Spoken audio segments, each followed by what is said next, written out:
video, we're going to review the DJI Avata, which is the brand new Cinewhoop from the Chinese manufacturer. It has full manual mode, a new set of goggles, this controller right here, also can use this controller right here, and it has a cool thing called head tracking. So let's get to it.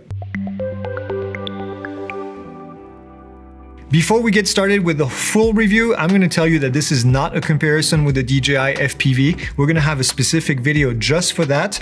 This is just to give you all of the information about the DJI Avata, everything that we found that we like, that we don't like. I'm going to show you quite a bit of footage and then tell you about all the testing that we put all of the drones through that we receive. I do want to mention before we get into this that DJI did send us this drone for free. We did not get paid to do this review. So as always, we don't really take into account. We'll tell you if it's good, we'll tell you if it's bad.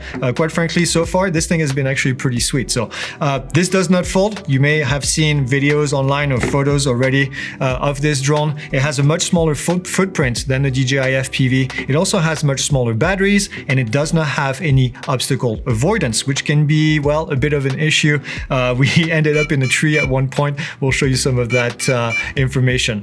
Let's get to the pricing because I know you have questions about the pricing. You can buy this drone just like the Mini 3 from DJI before, where they've sold the drone alone. You can actually do that if you already have one of these controllers or one of the motion controller right here from the DJI FPV. Well, you can buy this for $629. You can also buy the what's called the ProView combo, which is going to give you the new goggles right here. It's also going to give you this motion controller and the drone in itself. That's going to be $1,388, which is the biggest package that they have.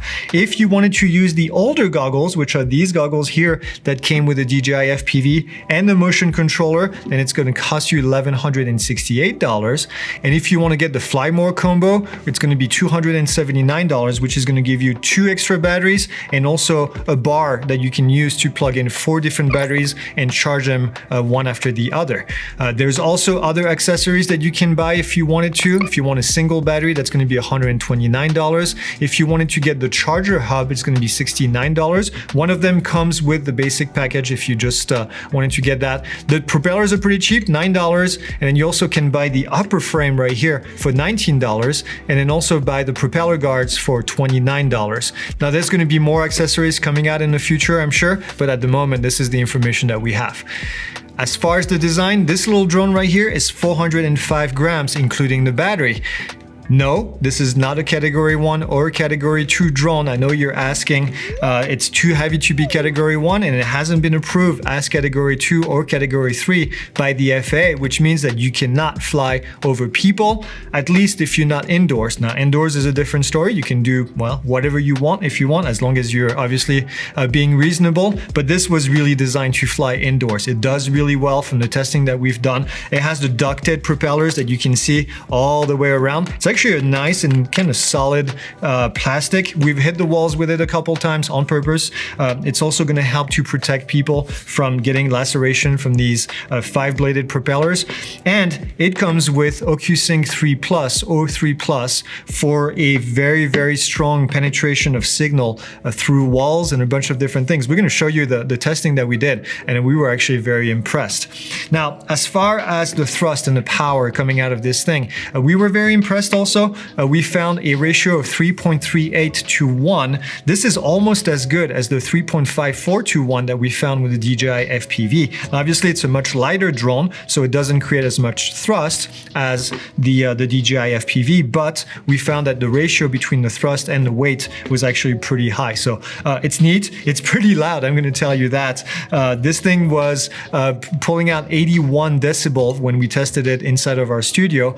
In comparison, the DJI FPV was 75 decibel, which is considerably less, but it's not as loud as the ProTech 30 that we have also, which is very similar type of design Cinewhoop like this at 85 decibels. So 81 as opposed to 85. It's very high pitched. We flew this thing over the hill that's behind our studio, and we could hear it at a distance when we couldn't hear the DJI FPV. It sounded like an angry swarm of bees, which typically these little drones, that's how they sound. As far as endurance, we also put that to the test. We found a flight time of 14 minutes and 3 seconds. Now that's about 74% of the advertised time of 19 minutes. I want you to keep in mind, we are at higher altitude. When we test this drone, we were at almost 7,000 feet of of equivalent elevation. We call it density altitude. We get the forced landing at 8% left on the charge, which is actually kind of surprising.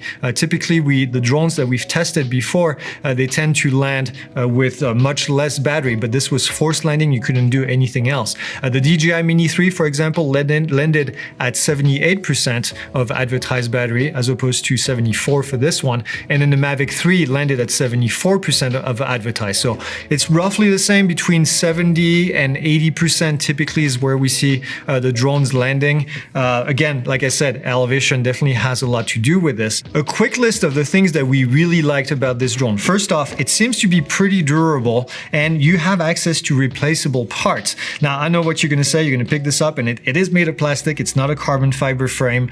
But typically Cinewhoops are kind of designed like this. Like I said, it feels sturdy in the hand, and also that cage that's right here, like I said, can be replaced. So, and it's rather cheap. The parts are rather cheap, and this is something that you can do at home. So we haven't gotten to the point where we've actually broken this thing. So we haven't had a chance to need to repair it. But I can see, you know, looking at the screws, it would be something that's pretty easy to do.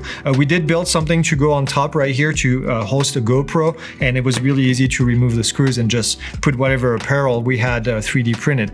It's also very easy to fly. That's another thing that we really enjoyed.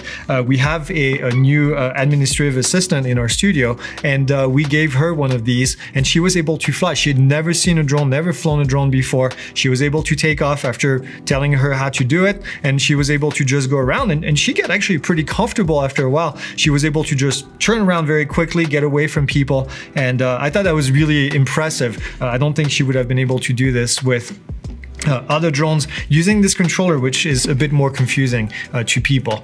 It's also very easy to set up. You get in the air very quickly. There's no real need to connect anything. The goggles can be turned on quickly. This can be turned on quickly by putting the battery in there, and this or this can also be turned on very quickly. So just get up in the air and go enjoy. The GPS picked up the signal very fast, so no issues like we saw for the Mavic 3, for example. Also, one thing that we really appreciated was the battery time, much longer than a traditional Cinewhoop, where you'll get 3 minutes, 4 minutes maybe at best. So that was a pretty cool surprise. And then the turtle mode in here was also very useful. Not something that's really impressive. We've seen a lot of other drones with turtle mode, but I'm glad that they've also included that. And then also the downward vision system down here is going to help you to maintain altitude and prevent you from going too close to the ground. Now, that may also be something bad if you're flying indoors and you really want to get close to the ground. You can't really do that without the drone trying to land at the same time. So it's a pro, but it's also a con depending on what you actually want to do with the drone. Some things that we did not like, the location of the SD card. It's somewhere right in here between one of the four, inside of one of the four propeller ring, and it's made of a hard plastic. The propeller gets in the way. It's just, we've cursed this thing a couple times just because it's hard to even put your finger in here to get the card. This is also where you put the USB-C connector. A couple times we forgot to close it, so you start spinning the propellers and you hear this whiny noise coming out of the propellers because it's hitting on the side. So not something that we really enjoyed. Also, there's no fan in this, just like the Mini 3 Pro, which tended to overheat when we did testing inside of our studio. This did the same thing, and it actually, I think this overheated a little bit quicker. Now also, this is the middle of summer, so it's been a little bit hotter outside, but if you don't take off, I'm not going to say within minutes because that would be incorrect, but if you let this thing sit in the sun for too long, it will eventually shut down completely, and then you've got to cool it off. We had a fan when we did the testing blowing on it. Well, it is what it is. You got to kind of be aware of it. Also, if you plug this thing in the back to charge it using a regular USB-C, it's going to be pretty slow. We found a trick, just like we did for the Mini 3, which is using the Mavic 3 charger, which is 65 watts. Now, I know what you're going to say. You're probably damaging your batteries if you do this. Yep, absolutely. The faster you charge the batteries, the least they're going to last. And so you want to make sure you don't do that every single time. But if you're in a pinch and you need to charge them quickly, then this will definitely do it. Now let's go ahead and talk about these goggles. We have these beautiful new goggles right here, which are going to be called the Goggles 2, DJI Goggles 2, not to be confused with the DJI Goggles V2 right here, which is the old version. The new version has 1080p inside, using two OLED screens, 100 frame per second inside of the goggles, which is really cool. It uses OcuSync 3 Plus, which I've mentioned before, has a range of 6 miles. It supports H.265 as a codec, and then also will transmit at 1080p at 100 frame per second at 50 megabit per second, which is pretty cool if you consider some of the early DJI drone didn't even record at 50 megabit per second. And then the latency is actually pretty low at around 30 milliseconds at 1080. I think it's actually much better than that. If you're used to the older goggles and then you put these on, you notice that the latency is actually amazing. 2.4, 5.8 gigahertz transmission for the channel. These are cool. They're much more lightweight than the old ones, which I really enjoyed. Also, at the bottom here, you have the adjustable diopters, and these you have the ability to not only change the spacing between your eyes, but you also have the ability to turn this little wheel to change how in focus they are. So if you wear glasses, you'll be able to change this completely. This is very cool. Ben, our editor, wears glasses. He put those on and he actually said this is like going to the eye doctor, and you have the ability to really make a clear image. So I like that. No more having to wear glasses inside of the goggles.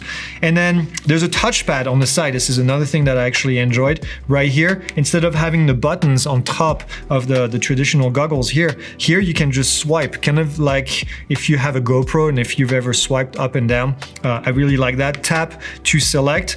The only thing is, because this is kind of a pre-production model that we got, I didn't know how to go back, and it turns out if you tap with a 2 fingers on the screen, you're gonna go back. It took me a while. I actually complained about it at first, and then eventually figured out that's how it was. So don't be a Greg. Just double tap, single tap with 2 fingers will get you back. Now I mentioned the signal strength with these goggles, and that's actually really impressive. We put these through the test inside of the studio. We wanted to see if you could fly inside and kind of go to different locations inside the studio. And what we found is that some of the walls we have here actually have triple layers of insulation plus a drywall. Plus we have like a Faraday cage using metal right here. We have another wall to go to the back room, and then a full concrete wall, and then a connex that's outside that's made of metal. And the only time that this stopped or slowed down in terms of the signal was when we were in this room all the way back, and we went through 1, 2, 3, 4, 5, 6 different walls, and then the connex. And when I went behind the metal connex, eventually the signal finally disappeared. We actually put them to the test against these goggles, which were also very impressive. Now, because these goggles have 4 antennas here, are much bigger, this only has 2 of the folding antennas. We found that the old goggles actually were able to penetrate even better, but we were really impressed with this little, very small design here. This was able to go behind the connex and then some afterwards. This lost the signal, but even when it did, we were still very impressed. If you're someone like a police officer that's going to be using this drone to go inside of houses, I think you can be pretty secure, pretty comfortable with the fact that you're going to be able to go pretty much anywhere you want. Now, as far as the controller is concerned, it comes with this. And yeah, this is in the package. You may not be a fan of this if you're used to flying your drone with the traditional controller with sticks. Obviously, this is not gonna work for you, but I think there is some merit to this. I did not really like it at first with the DJI FPV, mostly because the DJI FPV flies a little bit quicker. I think this is a lot more appropriate for this type of drone, but remember, you can still use this. You can still buy this as a separate controller. If you have the goggles, just don't buy anything else. Just buy the drone, and then if you had a DJI FPV, just use this and you'll be doing just fine. This will allow pretty much anyone to pick this up and fly it pretty easily, quite frankly.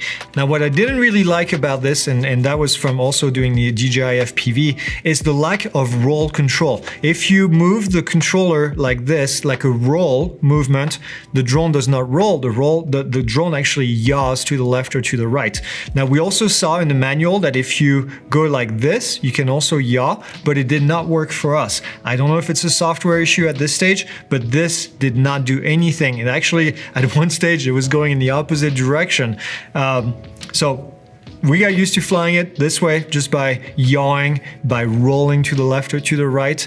But this was really cool when put together with the head tracking. The head tracking is set up in here, and you can basically turn your head to the left or to the right. And as you're turning, the drone is going to yaw, but continue to go in the direction where you have this controller right here, which means that you could actually go sideways with this drone using this controller, which you couldn't do with the DJI FPV before. You could also actually go backwards. You could look all the way around you, look at the top, look at the bottom, just using these goggles. Again, if you're a police officer and you're using these to go inside of a building, or really anyone to do inspections, if you want to look at something inside of a closed space, this is the perfect drone because of this head tracking function, and then you'll be able to control and go left or right. Now, I need to mention the head tracking is not available with the traditional controller. It just doesn't work. You just wouldn't be able to make, well, actually you might, but this would, I think, get pretty confusing pretty quickly if you were able to do that. I do need to mention this transmitter right here because this is the only way you will be able to get the full manual mode with your drone. The full manual mode does not work with this. And what I mean by full manual is the ability to, well, do tricks with this. If you want to go upside down, if you want to do a roll, if you want to do whatever it is, you're going to need to have this controller right here. And you're also going to need to do a couple things, just like you did with the DJI FPV. If you've seen that, you're going to have to go in the settings and change this. Now, if you want to learn more about this, I'm not going to talk about in this review, but we have a full deep dive available for this drone. Just check out the link in the description and you'll be able to see exactly how to do this. But that's the only way, okay? Just make a note of that so you're not surprised when you get your transmitter. All right, let's talk about the camera. I know you want to see what the image quality, I promised you the footage, it's coming in a few minutes, but this has a 1/1.7 CMOS sensor, f2.8 as the aperture, it's fixed, it doesn't change. 48 megapixel, it's a quad Bayer sensor, so if you want to take photos, although taking photos with this is not really what this is designed for, this is a video drone really. This has a very wide angle lens, 155 degrees, think about it, 155 degrees, super wide angle lens, and this has the ability to do 4K at 60, 2.7 and 1080 at 100 frames per second. As far as the videos, you can do MPEG-4 at 150 megabit per second, and then you have two options for the color profile. I'm sorry, there's no log profile, standard or D-Cine-like. We actually put that to the test against the GoPro Hero 10. We have a Hero 10 Bones, which is the light version of the Hero 10, and we put them into side by side between the normal colors and the natural colors on the GoPro, and as you can see, the colors are pretty close. Obviously, each manufacturer has a different way of doing colors. You can see in the video here. And then also what we did is we put the D-Cine-like colors against the flat colors of a GoPro Hero 10. I know a lot of you have been flying these drones using the Hero 10, so this is a good comparison right here. We're gonna have a full video showing you the difference between these. All the clips that we're showing you here, we have much longer clips side by side. We're gonna have a video and you can find it on our channel, so look down in the description for that. Now let's talk about the gimbal right here. This is a one-axis gimbal. Yes, it's a one-axis, which is actually better than a zero-axis GoPro gimbal if you think about it. And it has the ability to do image stabilization inside of the camera. This is electronic image stabilization as opposed to using the three-axis gimbal typically on other DJI drones. Now DJI uses what's called Rocksteady. You may have seen it before. They have it in their action cam. They have it also in the DJI FPV, but this is going to stabilize the image, but not the goggles. So you may see some vibration inside of the goggles. That's because everything is done in post right here. You can also turn it off if you want. There's nothing wrong with this. And then with this drone, drone, we see the introduction of Horizon Steady. Horizon Steady keeps the image always horizontal, and it's kind of freaky because if you were to do a roll or if you were to do a flip, then this is going to try to keep the image steady. But again, Horizon Steady is not in the goggles, it's only in the final video that you'll see in here. Now let's talk about Rock Steady, and let's talk about Rock Steady against the GoPro Hyper Smooth.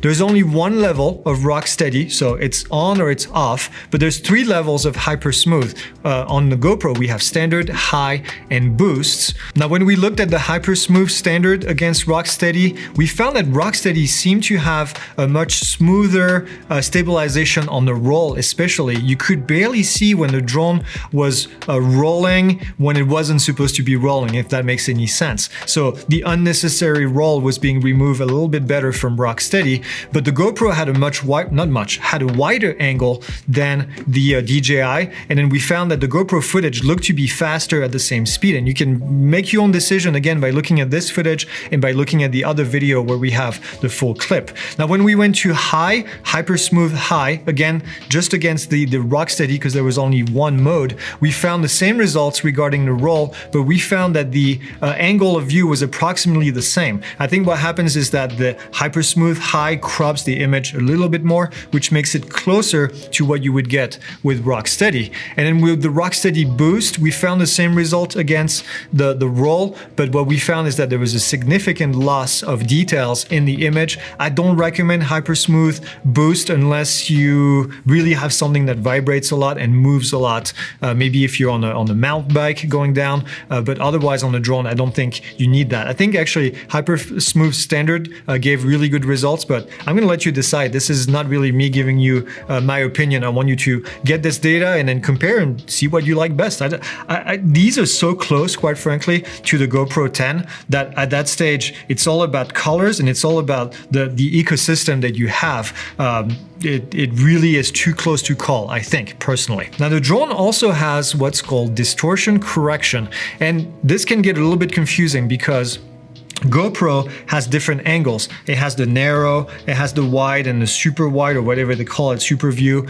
And then this has kind of the same thing, but also what it does is it changes the distortion without changing too much of the zoom, although there's definitely some difference in zoom. But the distortion correction on this drone removes the distortion, especially when you look at the standard view. So there's a standard view, a wide angle, and a super wide angle. And then looking at these 3 pictures here, you can see this is the standard view right here on our color chart. Now, we didn't really do a picture test. This is not a picture drone, but I wanted to show you at the same exact distance from the chart. This is what you see on standard, this is what you see on wide, and this is what you see on super wide. So super wide is obviously much wider angle at the same distance, but also look at the amount of distortion that you see in here on the edges as opposed to the other one, the normal. I was so impressed with normal when we were flying and looking at lampposts, for example. They were pretty much straight. So if you're flying indoors, I still think it's a very wide angle, a wide enough angle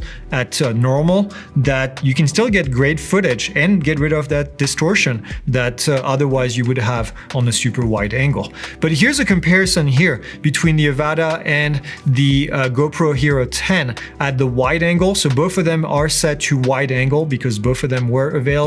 The GoPro Hero 10 was a tiny bit wider, as you can see in the footage. And then the ultra wide versus the super view angle, again, the GoPro tended to be a little bit wider in this case. And then lastly, we had the normal mode versus what GoPro calls the linear mode. GoPro has another one which is called narrow. We did not test that. I think narrow would be pretty close to the normal view. We wanted to see kind of how these compared, but you can see the difference right here in the footage and decide which one you like best, quite frankly. Now let's talk about video quality. And again, we're going to compare it to the GoPro Hero 10 because I think it's very important. Now, if you're wondering what the video quality is versus the GoPro, I invite you to see this video right here, which is the full version. There, you'll actually be able to download the full uncompressed 4K 60 version so you can see in more detail, zoom in, pause, do whatever you want to see, well, which one you like best, quite frankly. Now this drone also does photos, and like I said, this is not really a photo drone. We did not put that to the test because I don't think many people are going to be using that, but maybe I'm wrong. If you want to see us do this, make sure you let me know in the comments. But you can go from ISO 100 to ISO 25-600. The shutter speed is going to go from 1/8000 to 1 full second if you want to do that. The field of view, like I said, is pretty wide, 155 degrees, and the equivalent focal length at 35 millimeters is 12.6 millimeters, so definitely a wide angle lens. All right, let's talk about some of these safety features. You have a couple things that you can use. The first one is emergency braking, which is available on both this and this controller here. Very similar to the DJI FPV. And the reason why I think this is going to be a great drone for people that maybe have never flown FPV before is that you have an emergency braking button. It's this big fat button right here that you can push. It will put everything on pause, stop the drone. Same thing with this, even if you're flying in manual mode, this will give you the ability to pause in flight, get back to full GPS, and then hopefully recover your drone. This has full RTH, return to home. If something happens, then low battery, if you decide that you want to come home, or if you lose the signal with the controller. And quite frankly, I think this is the biggest thing with these DJI drones, and the fact that they went into the FPV world is that this was not something available on other drones in the past. And you know, hate it as much as you want. This is a cool feature that's going to save a couple $100 so you don't have to go fish your drone somewhere or not even find it and let it rust and die somewhere in the middle of nature. So this has takeoff assistance, also landing assistance, especially if you're using this. You're going to double tap and hold here to take off, and then actually single tap and hold to take off, and then same thing if you want to land, just tap and hold here and it's going to help you land. And then also the home point shows up inside of the goggles as a heads-up display. You'll see a big H in the area where you are. So if you need to come back, just push on that, and then here comes the drone back. All right, that's it. This is the end. I'm going to give you a quick summary on what I like, didn't like. Like I said, not a big fan of the location of the SD card and the USB cable location. I think that needs to be reviewed a little bit. Now, I understand they're trying to save space probably. I also didn't like this not being able to roll using the smart control, the motion controller. I think it would be really cool if you could actually add a little bit of roll into the drone to a certain extent, just to add that cinematic look as you're flying. And then the binding, this was a bit of a pain in the butt. The binding of this to this every single time we had to fly. Now, I'm gonna say maybe this is because we had an early version, and I hope this doesn't happen again in the future, but I know also could be because we've been switching between all of these quite a bit, but even from one flight to the next, we had to rebind this motion controller every time. And then also we found that flying into windy condition, this is a pretty lightweight drone. If the battery percentage was below 30%-ish, you could feel a bit of a lag, and definitely not as much power. We also carried a GoPro with it, and we found the same thing, so it could have been related to this, but just something to keep in mind. Don't go too far, okay? It might have a little bit of a hard time. It's got quite a bit of surface that can touch the wind on the way back, so quite a bit of drag around this thing. But overall, we really like the fact that we had this head tracking feature. I think that was pretty cool. Also, the better diopters adjustments down in here, super useful. You can pass the goggles to somebody else in a few seconds. They're ready to go. They don't have to, well, I think it was a little bit painful on the old goggles here. And then the cover, I haven't even talked about this, but this has a cover right here that you can just put on top to protect your goggles from being burnt in the sun. Super useful. And then the fact that these goggles have the same battery as the other DJI goggles, minus a little notch right here, but you can use both of them. So now we have two of these, which means that we can fly a lot longer. So my final thoughts, this is a pretty sweet Cinewhoop, extremely easy to fly. This was really cool to see someone that had never flown it before be able to do it. And then I think this is going to make Cinewhoop flying through accessible areas to nearly anyone. Flying it inside should no longer be something that you're afraid of doing, especially if you're into real estate photography, videography. You can take this thing inside, do a full tour of a house, and actually do it safely and do it pretty quickly, I think. And by staying inside one location and having signal to go through all the walls. Also, law enforcement, like I said, I think this would be a great drone for them to use instead of using maybe a Mini 2, using prop guards. I know a lot of agencies are doing this, so first responders would be really cool. Firefighters, I'm talking about law enforcement, but even firefighters that want to go inside. We put a little light in the front of it to light up dark areas, and it worked really well. So if you have one of the strobe lights that turn into a solid light, that's going to work awesome. And then the transmitter was the fact that this was compatible with this transmitter was also pretty cool. Or this one saves you a little bit of money, so you don't have to buy a whole bunch of different transmitters. I think that's pretty cool. So that's it. That's all I have. Leave your comments. Tell us what you want to see, what you want to hear. If you have any questions about the drone, we've been flying it for a couple weeks now. And that's it. See you in the next video.